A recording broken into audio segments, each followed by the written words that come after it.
আমরা হয়তো সকলেই লক্ষ্য করেছি, দেখেছি যেসব বাবা মায়ের 2-3টে করে সন্তান বা তার অধিক সন্তান থাকে, সেই বাড়িতে দেখা যায় যে যে সন্তান বেশি টাকা ইনকাম করে সেই সবচেয়ে বাবা মার প্রিয় হয়ে ওঠে, আর বাকিগুলো থাকে হেলায় ফেলায়। কারণ কি, যে বেশি টাকা ইনকাম করে তার গুরুত্ব সবসময় বেশি।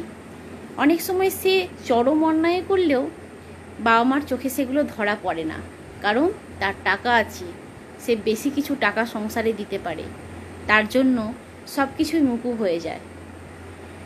টাকার জন্য বাবা মাও একসময় পর হয়ে যায়, তাদের ভালোবাসা থেকে সন্তানরাও একসময় বঞ্চিত হয়। এবার এই বাবা মাদের উদ্দেশ্যে বলি যে দেখুন, আপনাদের 3-4টে আছে বলে আপনারা গুরুত্ব বোঝেন না। এই একটা সন্তান পেতে গিয়ে এক একটা বাবা মায়ের যে কত কষ্ট হয়, যাদের নেই তারা শুধুমাত্র বোঝে। আর আপনারা বড় হওয়ার সাথে সাথে কি করছেন, রোজগার দেখছেন, টাকা দেখছেন, যার বেশি টাকা তাকে ভালোবাসছেন আর অন্যগুলোকে দূরে রাখছেন। এরকম করতে করতে কত ছেলে মেয়ে যে তাদের নিজেদের বাবা মার ভালোবাসা থেকে বঞ্চিত হয়, তার হিসেব আমরা হয়তো খুব কমই রাখি।